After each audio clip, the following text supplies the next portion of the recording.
Aga see on sul esimene kord, kus sa meie Eesti filmiõhtul oled. Need on meil päris pikalt juba toimunud uute Eesti filmidega. Eesmärk tegelikult ongi tuua Eesti filmireisjör kohale ja temaga enne filmi natuke juttu rääkida. Mina olen filmi näinud, mina nägin Pöffil, Pöffi teisel seansil ja väga meeldis film. Aitäh. Omapärane, naljakas, kohati sünge, kurblik, väga hea must huumor.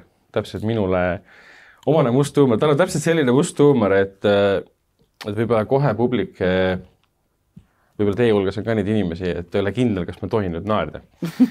Aga kui te kuulete, et keegi saalis hakkab naerma, siis see annab nagu loa tegelikult, et see on okei naerda. Et siin on sellised... Ma luban naerda kohe südamest, kui on siuke koht. Sest Must auk ise pealkirjana on ka topelttähendus, siin on palju topelttähenduslikke nalju, teemasid. Et jah, kas sa ise nimetad filmi puhtalt ulmefilmiks või sa näed siin ikkagi, mina näen isiklikult siin palju rohkemat kui see, et ta on ainult ulmefilm. No vaat, see on jah huvitav, et kohe tulnuka tood mängu, siis on kohe ulmefilm, on ju. Tegelikult mina üldse ei teinud mingit ulmefilmi, mina tegin filmi ikka päris elust, nii see elu ju ongi, mis siis seal tulnukas on. Ma tegin ikkagi filmi elust ja inimestest ja inimsuhetest, nagu ma ise olen seda mõelnud, aga need komponendid, mis seal juures on, lihtsalt see on nagu viis seda lugu jutustada, aga sama hästi võiks olla erootikafilm ja siis ta võiks olla veel või midagi sellist ja seal on nagu palju elemente, aga muidugi seda ulmet on ka, mis annab sellise lisanüansi. Kas sa vihjasid praegu oma tulevastele filmidele? Mis mõttes? Ütlesid erootikafilm? Ei, siin on. Ei, mõtlen, et kas sa sellega vihjasid ka sellele, et mis su järgmised plaanid võivad olla? Selle koha pealt ei oska öelda, et ma ei tea, vaatab, mis elu toob, et kuidas läheb. Eks see komöödia jääb ikka, ma arvan, sellest ma ei pääse mingis vormis. Aga mulle meeldib küll selles mõttes, et ma vist ikka puhta realismi inimene ei ole, et mul ikkagi meeldib mingi siuke mänguline element või midagi nagu, millega rinda pistad, ja kuidagi elust natuke, elu, mis on natuke suurem kui elu ja tegelased, kes on natuke suuremad kui elu, et see vist on minu teema. Ja see on väga põnev, sest su esimene film, debüütfilm Seltsimees laps oli väga, väga tõsine, kanaljakas, humorikas, südamlik film.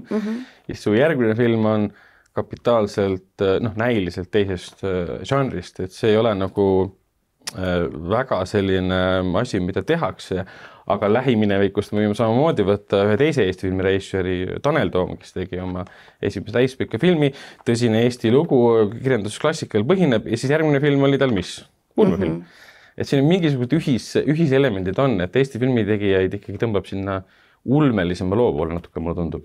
Ja eks minu varasemad filmid ju ka, mis nagu olid, mis ei ole, kuna nad on lühifilmid, lühivormid, siis nad ei ole nii nagu suurelt tuntud, aga seal ju ka on erinevad käekirja, et on, kes teab Salme saladusi, ma arvan, võib-olla Õhtulehe rahvas on rohkem kursis perekond sõnajalgade käekäiguga ja sealgi olid tulnukad ilmusid ja siis mu lühimängufilm Viimane Roome, mis tegelikult oli muusikal ja see oli ka must huumor ja kõike sellist, et ja olid Rääkiv koer ja Jumal tuli taevast ja et selles mõttes seda nagu fantaasiat ma olen kasutanud varemgi, et lihtsalt see Seltsimees laps või võib-olla ka see Eesti Vabariik 100 vorm nagu, et sa ikkagi teed, et sinna võib-olla mis sinna nagu sobib, et seda teed, aga eks selles filmis olid teistsugused väljakutsed, just nimelt see tundlikkus ja kuidas selle lapsega panna ta niimoodi mängima, et sa tõesti usud seda kõike ja et on nagu teistmoodi siuke pähkel, eks ole. Kust üldse sinu jaoks või mis hetkel Must auk alguse sai? No tegelikult see algas juba päris kaua aega tagasi, et oligi, kui ma selle mängufilmi Viimane Roomeo lõpetasin, see oli 2012 vist see linastus, jah. Et ikka mõtle, kuna ma olin magistrantuuris Tallinna, nüüd on ta Balti Filmi Meediakoolis, jah.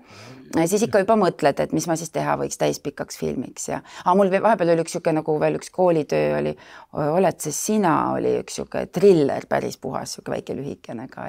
Et ma otsisin niukest tumedamat nagu ka läbi huumor ja mingit sellist lugu, aga ma nagu kohe ei leidnud. Ja siis juhtus nii, et Seltsimees last ma vist juba olin mõelnud, et ma ka nagu proovin teha, aga see oli kuidagi ikkagi alguses. Ja siis Armin Kõomägi pöördus minu poole, kes oli näinud telekas Viimast Roomeot, ütles, et talle nii meeldis, et talle kohe nagu, et äkki ma tahaks tema raamatuid lugeda. Ja ma tollel hetkel, Armin Kõomägi on suurepärane kirjanik, aga mina tol hetkel ei teadnud tegelikult teda. Ja siis ta andis minu Mustamäe oma novellikogu, mis siis mulle väga, tõesti mulle meeldis ja vaatasin, et et siit tõesti saaks midagi. Ja siis mingid lood, mis jäid kumama, aga siis tuli Seltsimees laps, siis ma sain ise emaks ja kuidagi ikka see filmi tegemine 5 aastat ikkagi läks sellega jälle. Ja siis, kui ma oli vaja kohe Seltsimees lapse valmis, ma mõtlesin, et nüüd hakkan edasi tegema. Ja siis võtsin selle Musta augu idee välja ja ikka ta puudutas mind ja siis ma leidsin veel Andrus Kivirähki ühe novelli juurde, kus tuli see tulnuka teema, sest mulle tundus, et seal on nagu vaja mingit sellist üldistust või mingit sellist nagu eemalt vaadet ja see tulnukas mingis mõttes sümboliseerib seda minu jaoks ka. Et siis sai sellest 3 loost selline oma lugu kokku tehtud. Aga kas või kui suur väljakutse on võtta 2 erineva autori lood ja selles üks terviklik stsenaarium kokku panna? Nad kõik on päris sellised, kui te satute lugema neid, üks on siis see ongi Igas inimväärne elu, see mitmes kohas on ilmunud see Kivirähki novell ja minu Mustamäed, nad kõik on tegelikult mõlemad väga pöörased raamatud ja lood, et mina nägin neil isegi mingid ühisjooni nagu, et muidugi need on väga erinevad kirjanikud, et võib-olla Kivirähk on nagu lihtsam võtta, sest ta on kuidagi, tal on see draamataust ja et tal on väga dialoogid ja kuidagi. Armin Kõomäge võib-olla peab rohkem nagu dramatiseerima ja sisse vaatama, et need lood on võib-olla rohkem muutunud nagu minu käes. Aga minu jaoks ei olnud keeruline, ei. Ja mul kuidagi tekkis kohe mingi pilt, mis ma tahan ja mul mingi oma visioon, mis ma sealt tahtsin kätte saada, et selles mõttes ei olnud keeruline. Öeldakse, et ulmefilmi tegemine on üks väga keeruline protsess. Kui keeruline protsess selle filmi loomine sinu jaoks siis tegelikult oli? Muidugi on väga keeruline, et võib-olla just nimelt seesama tulnukas, ma olen sellest siin rääkinud ka siin ja seal, et lisaks näitlejale kogu see tavalisele maailmale, me tegelikult ehitasime ka filmi, võin ütelda vist ka ikkagi, et kõik korterid, mis te näete, on tegelikult ikkagi stuudios filmitud ja et seal oli hästi palju sellist, mis niikuinii on üks suur filmitöö ja filmi tegemine, aga jah, võib-olla see tulnukas ja seal on need ämblikud, et see oli nagu, ja seal on palju veel mingid eriefekti asju, mis on nagu nõuavad väga palju, aga seda tulnukat ma kohe teadsin, et mina ei tahaks teda teha nagu kuskil digitaalselt, sest kuidagi ma tahtsin natuke tumedat ja räpakat ja karust ja sellist maailma nagu limast, nagu on praegu õues ka selline värge niiske must auk seal on, et see võiks olla päris tulnukas, nagu, et ikkagi nagu väike robot või animatrooniline. Ja siis me hakkasime mõtlema, et kuidas seda teha ja see oli ikkagi suur nuputamine ja nõudis väga paljude inimeste panust ja ka nagu produktsiooni osakonna veenmist, et tegelikult see kulutus oli ikka väga-väga suur osa, et ma olen hästi tänulik, et seda nagu lõpuks võimaldati, et siis oli samas suur risk ka, et kas ikkagi kõik lõpuks õnnestub ja et kuidas ta hakkab toimima. Kui palju muidu tulnukas enda loomine maksma läks? Tulnukasid saad läbi juba käinud 100 000 eurot. Eile Riina Sildos esilinastusel ütleski, et Moonika, selle eest oleks me, mis siis tegemist on riigi rahaga, aga me mõlemad oleks saanud omale elektriauto selle eest, mõtle. Aga jah, nii on, et see oli suur väljaminek. Aga kui nüüd see 100 000 tulnukas võtteplatsile toodi ja näitlejad tema ette toodi, et hakake nüüd tema vastu mängima, mis oli siis näitlejate esimene reaktsioon, kui nad tulnukaga, kelle nimi oli siis Green Paulsen? Jaa, see on Kivirähki pandud, jah, Kipp. Mis oli siis näitlejate esimene selline reaktsioon, et või jah? Eks nad olid ikka väga elevil, et sellist asja ei ole juhtunud väga, ma arvan, enamus Eesti näitlejad, neil ei ole sellist võimalust olnud, et kindlasti mingite nukkudega siin ja seal on nagu olnud, aga midagi sellist ju ei ole ja kui nemad liigutavad, siis tema liigutab vastu ja kõike neid asju, aga minu meelest neil ikkagi väga meeldis ja tekkis kohe selline kontakt, et ega seda tulnukat hakkasime kõik nagu võtma ikkagi nagu sellist sõpra, keda siis on vaja transportida, aidata, kes vahepeal väga aeglane ja uimane, temaga juhtub midagi kogu aeg, aga mulle minu meelest küll, see suur lustimine oli tegelikult, jah. Võib-olla tehniline küsimus natukene, et kas tulnukas on siis juhitud nagu mehhatrooniliselt kuidagi puldiga, kõik liigutused on ikka käsitsi kaasa aidatud? See on väga keeruline, seal on erinevad asjad, et ütleme nii, et kui kuskil Hollywoodis või kuskil ütleme niisuguses normaalses arenenud riigis tehtaks sellist asja, kus on nagu ikkagi korralikud filmi eelarved, siis tavaliselt tehakse 3 tulnukat, et ühe sa teed nagu suure plaani jaoks ja keskplaani jaoks, ühe üldplaani jaoks, et kõik erinevad funktsioonid nagu on. Meil seda võimalust ei olnud, meie tegime ühe tulnuka, kes tegelikult pidi lausa 3 tulnukat lõpuks veel mängima, nagu kui te näete seda lugu siin. Ja temal on 46 mootorit vist peaks sealt kuskil sees lõpuks olema ja ta on puldiga juhitav, 2 puldiga seal, et ühed, mis silmadega, teised, mis nende igasuguste, nagu tal on siin kõhu peal on need suksed krevetikombitsad ja kõik. Ja 3. on siis veel, et ta on rattad all, et teda saab liigutada, aga siis tegelikult see pidi puldist käima, aga see väga hästi ei käinud. Nii et ikkagi inimesed lükkasid seal all teda. Ja siis lisaks sinna käib üks inimene sisse veel, et käsi vaja tõsta, et ta nagu hingaks või et oleks nagu, ikkagi see tunne, et ta ei ole lihtsalt tühi kott, et tegelikult siis on seal veel üks inimene sees. Ja tavaliselt pidi seal Ilja Toome, üks hästi tubli kange mees, Eesti mees, kes siis niimoodi seal niimoodi õhupuuduse käes kannatas, keda vahepeal lasime välja hingama. Ja siis tegelikult, kui te vaatate, siis lisaks oli meil lisapaar käsi, olid kindad siiamaani. See tulnuka käed tegelikult, ta on ikkagi suht sültid, aga ta pidi asju võtma ja niimoodi. Et siis tegelikult seal all on suurepärane tegelikult tänapäeval Noorteatri, endise Nukuteatri näitleja, kes nüüd Keller teatris on Riho Rosberg, kes tegi nagu fantastilise töö nende kätega, nagu, et ta siis kogu aeg seal mängis seal all, et küll tikkus talle lima pähe, siis tal olid sellised kaitsed, küll kartuleid ja kooki ja mis iganes, et ta seal väga rasketes tingimustes tegi, aga muidugi see oli palju nalja sai ka sellega, jah. Sest jällegi tehnilisest osast võib-olla küsides, filmis on tegelikult väga võimsad arvutiefektid ka. Jaa, on absoluutselt, jaa. Et need on, neid muidugi, need on põhjendatud ja need sobivad sinna, ma arvan, jah. Oskad sa, kas sa saaksid meelelda, kes või mis stuudio nende jaa, need tegi, ka meil siin Eestis neid väga palju ei ole, et on üks põhiline mees, on Heiki Luts ja siis tema firma Frost FX, kes siis seda kõike teeb ja tal on tõesti maailma tasemel tegelased seal. Ta sai just nüüd selle mingi tunnustuse, ma ei tea, Ameerika jah, sai küll. Jah, ühesõnaga väga kõrge tunnustuse sai tema töö. Ta teeb igasugused kaastootmisprojekte ja nii edasi, ka nagu rahvusvahelisi asju, et on väga äge. Olen seal stuudios käinud, näitasid mulle, kuidas Tõeõiguse efekte tehti. Ja 7 lapse efektid tegi. Nüüd on Estonia seriaal, mis siin just oli ja ma ei tea, väga-väga palju. Ja. Kui nüüd efektidest korraks kõrvale minna, räägime tegelikult filmi südamest, milleks on ilmselgelt näitlejad. Muidugi. Sest sa oled muidugi võtnud praegu väga aktiivsed Eesti näitlejad ette ja mõned võib-olla mitte nii aktiivsed, aga see plejaad, kes on kokku saadud, see on ikka vapustav, eriti kui me räägime siin põhitegelastest ja muidugi Ursel Tilk on igal pool vapustav ja Eva Koldits on väga tore. Räägi natuke sellest näitlejate leidmise protsessist, kas sul oli kohe juba silmapiiril inimesed olemas või see oli selline suurem casting? Ma väga suur kaastja ei ole, kes nüüd nagu tohutuid mingid konkursse korraldab, aga ikkagi et me kutsusime ikkagi rollidesse erinevaid inimesi. Minul on ikkagi tavaks see, et ma nagu saan näitlejatega eraldi kokku ja siis ma püüan neid veel omamoodi nagu paaridesse panna, et nagu saada aru, et kuidas need energiat toimivad, kui see nagu vajalik on.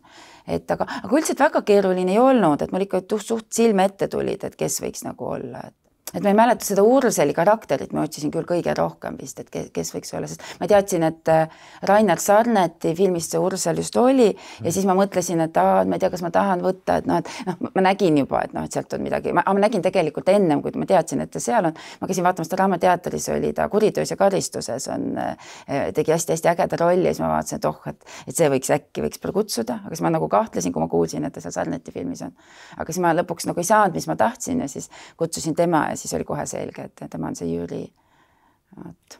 Kas sa oled ise Tartust ka pärit? Jaa, mina olen Tartust pärit. Ehk siis tegid austusavalduse kodulinnale?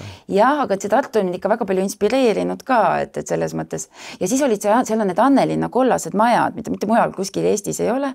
Et me vaatasime siin Lasnamäel ka ringi, aga siin on kuidagi hallid ja ma ei tahtnud niisugust nagu realistlikku niisugust. Ta on niisugune nagu sotsrealism, aga ma ei tahtnud niisugust klassikalist, et oleks ka nagu kiiksuga ja siis just see Annelinn sobis. Ja seal on see, me kutsume seda kurgivabrikuks, on see luun ja kasvuhooned, mis teeb tohutu valgusreostus, et kui te sinna kanti satute, see ongi terve Tartu linna kohal on niisugune kuldne halo, et ja siis need inimesed kõik magavad, põhimõtteliselt kogu aeg sulle paistavad niimoodi lambid sisse. Aga see mõjubki nagu olekski mingi tulnuka laev maanduks kuskilt kaugelt, et see kõik sobis, aga Tartu on nüüd väga palju inspireerinud ja see elu seal, et jaa. Sinu filmi promokampaanias käis läbi, kuidas sa väga hindad oma Soome koostööpartnereid. Jaa, väga, jaa. Sul oli Soome monteerija ja üks Soome filmistuudio Aamu aitas ka filmi teha.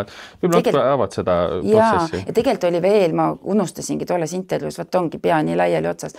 Kõigepealt üks väga tähtis inimene oli Kari Kanganpää, kes tegelikult oli Soomepoolne kunstnik, kellel on ka väga suur osa selles filmis. Ja siis on Keter Vahar on Eestist, et siis nad kahe peale tegid. Aga tema on siis nagu see kupee number 6, võib-olla kõige tuntum film, kus ta kunstnik on olnud. Aga ka väga-väga kihvt tüüp. Ja siis aga et soomlastega oli väga huvitav, et kuna nemad olid ka meie siis ühed nagu rahastajad, siis alati nad saavad siis võtma nagu sealt kellegi. Ja vahest on see, ma kutsungi mõnikord on seda nagu see sundabielu, kus väiksed tüdrukud pannakse keste vanade onudega paari. Sa ei tea kunagi, et kes sulle satub, et et küll ja küll, ma tean, et Anna Hints, ta oli prantslastega, siis pandi sunniti abiellu ja siis tal nagu üldse ei toiminud see Savusanna film ja siis ta nagu lõpetas ära ja siis ühesõnaga, et see võib olla väga-väga keeruline ja režissöörile väga raske, sest satud koos töötama inimestega, keda sa ei tunne ja võib-olla ei sobi kokku, teil täiesti erinevad huumorimeeled või mis iganes. Aga minul tohutult vedas, et Joona Louhivuori oli selle filmi monteerija ja siis ma olingi seal Soomes üle 2 kuu ja tema ikka ka väga panustas ja kohe tekkis niisugune klapp, et oli kuidagi soomlased ikkagi saavad väga hästi sellest filmist aru. Jah, sest siin on natuke sellist ma ei tea, kui palju see siin on tegelikkuses inspireerinud, aga sellist Aki Kaurismäkile omast lähenemist ka. Võib-olla see ongi meil ka niisugune natuke eestlaslik või nagu selline, aga see nagu teadlik ei ole selle koha pealt, aga ma ei tea, eks kõik, mida me vaatame, näeme, nagu omamoodi mõjutab, et ma niimoodi ei oska öelda, aga kuidagi seda on igal juhul seal sees ilmselt, just eile ka öeldi mulle veel, et oli see tunne peale. Aga kes on võib-olla kõige rohkem sind elu jooksul inspireerinud reisjöörid, mitte selle konkreetse filmi juures, aga lihtsalt sind kui reisjöörina võib-olla mõjutanud reisjöörid? Eks neid on tegelikult väga palju ja on ju muutunud, et mind võib-olla ikkagi nagu eestlased, et ja pigem kuidagi see otsekontakt on nagu olulisem. Et ma arvan, et minu jaoks üks selline, Lembit Ulfsak on üks inimene, kes minu jaoks on kohutavalt oluline olnud. Ja võib-olla, kui teda poleks olnud, siis ma ei oleks siin filmi tegemise juures. Ja teine inimene on Ellen Lotman, ma peaks ütlema, kes mind on väga inspireerinud ja julgustanud, et võib-olla ilma temata ma poleks ka siin. Ja 3. on Jüri Sillart, et nemad on kindlasti nagu minu elus väga-väga tähtsal kohal olnud.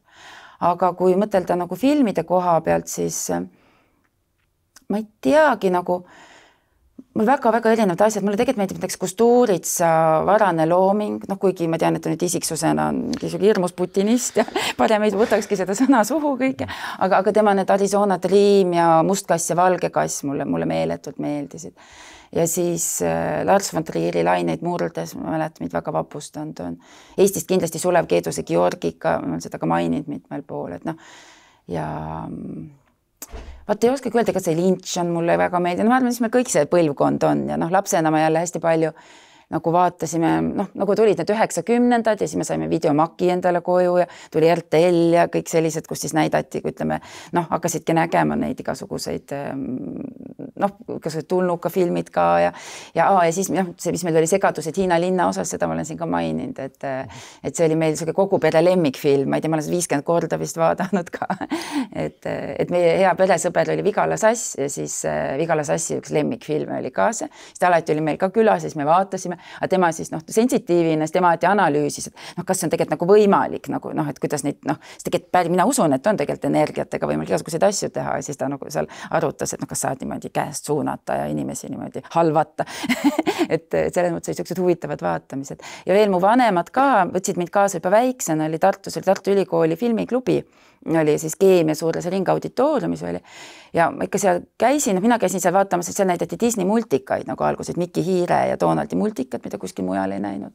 Aga siis ma ei sunnitud ka seal ülejäänud kraami seal ära vaatama. Näiteks seal Kronebergi Kärbees või mingid selliseid asju ja Shining ja mingid siuksed, mis nagu enamasti ma võisin magama ka jääda seal vahepeal, aga sellises boheemlaslikus, sellises segases Tartu maailmas ma olen nagu üles kasvanud, et eks see kõik on mõjutanud. Ja seda on väga selgelt, vähemalt minu isikliku arvamuse põhjal, novembrist pärineval arvamuse põhjal on väga filmis kõike seda, mis praegu kirjeldasid, on ka tunda. Tegelikult on see kõik seal olemas. Kas me tahame seda või mitte, aga me anname endast ju midagi filmi ja me võib-olla ei saa aru, mida me täpselt oleme andnud, aga me ikkagi anname. Ja see on selles filmis täitsa olemas. Muidugi on, eks hiljem saada aru, et näiteks me tegimegi seda.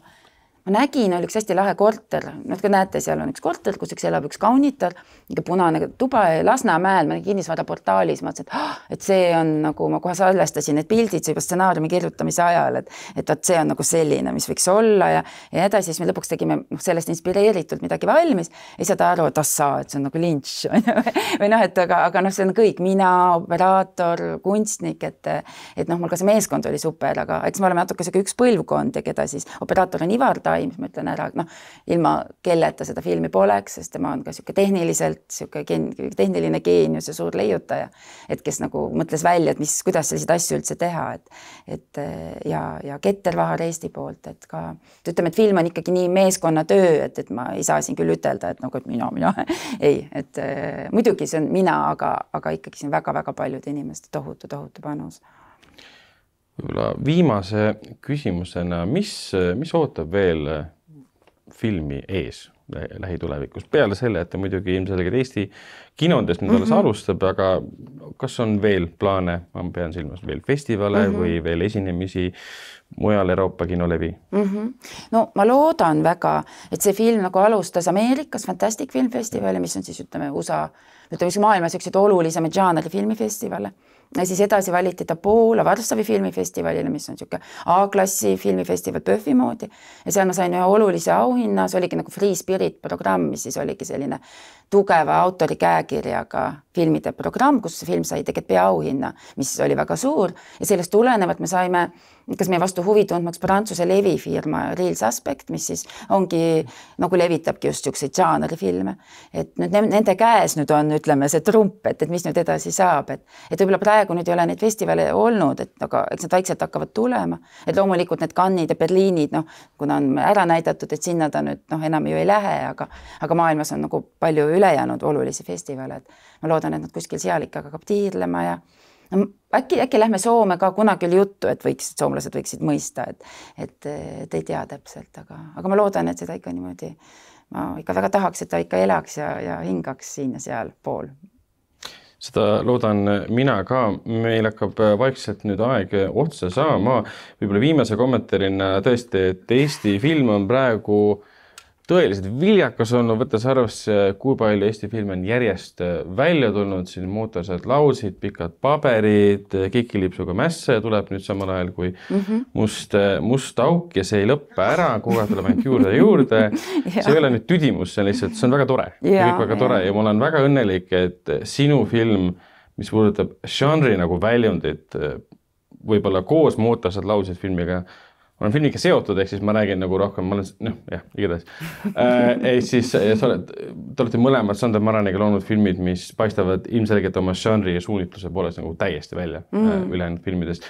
See pole eesmärk teisi filmi mitte kuidagi nagu alla suruda, see ei vasta tõele, aga nad paistavad silma just tänu žanrile ja sellist žanrifilme sellisel kujul oleks küll Eestis rohkem vaja. Ma olen väga tänulik selle eest, et sa selle filmi tegid. Aitäh. Ma olen väga tänulik, et sa seda väljendad ja ütled, mul on tõesti oluline see.